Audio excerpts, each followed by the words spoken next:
Sonic the Hedgehog 4 is disappointing on a massive scale, and that really sucks.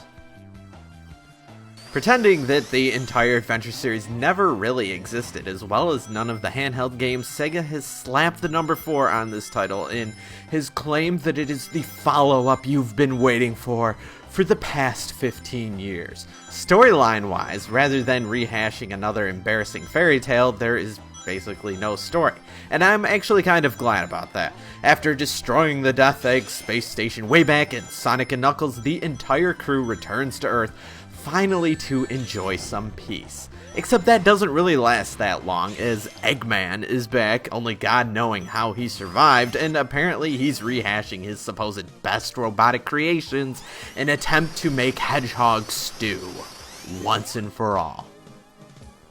It was easier to be forgiving for bad Hedgehog physics back in the 90s when it came to the handheld games.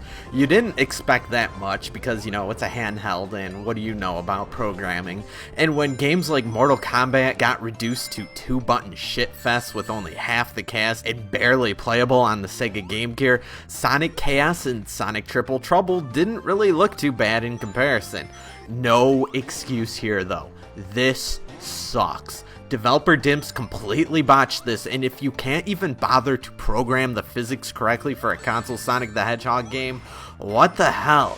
This game feels clunky, it takes too long to start moving, the momentum you carry is horrible if you stop pushing forward while flying through the air, and you just can't do the things that you used to. The level design tries to be like the original games, but the controls and moveset are more geared towards something like Sonic Rush, and the entire production just does not feel right. Moving around in style was one of the major draws to the earlier games, and it is something that is a major draw to the newer games as well, but this weird culmination that they have here in Sonic 4, while you can still play this thing, it just does not work the way that it should. This is completely inexcusable. Alrighty then, here are my complaints besides the poor physics. 1. The entire 3D look is not pulled off well. You remember how New Super Mario Bros. On the Nintendo DS had that uncomfortable primitive 3D look about it, where it was just kind of awkward with the low polygon count and how useless it was to have the 3D when the gameplay experience was completely 2D and just the system could not output something that looked really great, where the old school charm that they were aiming for was thrown completely out the window for a bunch of blocky characters.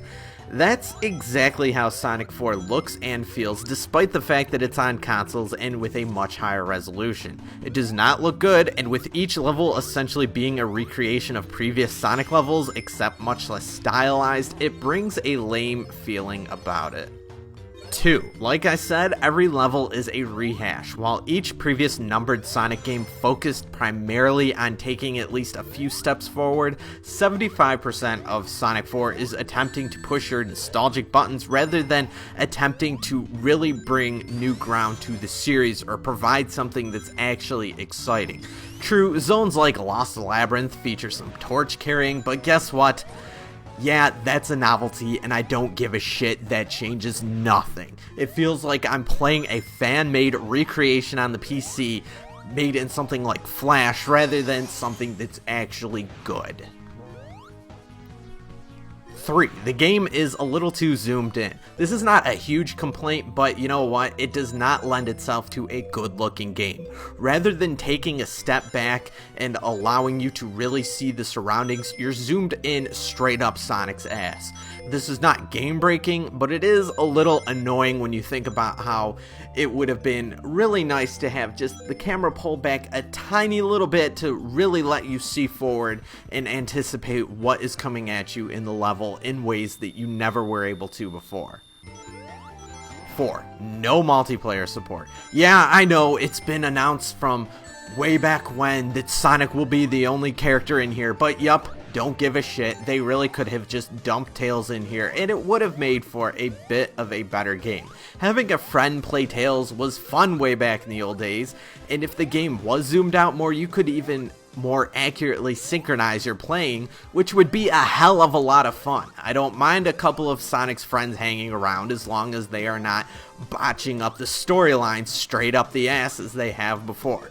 Sure, they might end up featuring this in a later game or perhaps as downloadable content. It is very possible, but they aren't here now, and it is a little bit of a disappointment. Sonic the Hedgehog 4 Episode 1 is kind of short, but I'm not holding that against it. It is what it is, and it's an episodic experience where we'll get however many games in the future, and I'm not here to rant on price point. That is not the point of a review that summarizes a gaming experience. You can make that decision on your own. I actually did like the homing attack brought in from the 3D video games. It works well here and provides an interesting new power-up that would be providing a fresh take on classic Sonic gameplay if everything else wasn't so stale. I actually do think that Dimps did a good job at putting this feature in here. It isn't overpowered, and it does kind of work. The game was kind of amusing to play through once, and being as iconic as it is, I might end up playing through it once again just for fun, but if this game wasn't called Sonic the Hedgehog, I would not really even bother ever touching this thing again.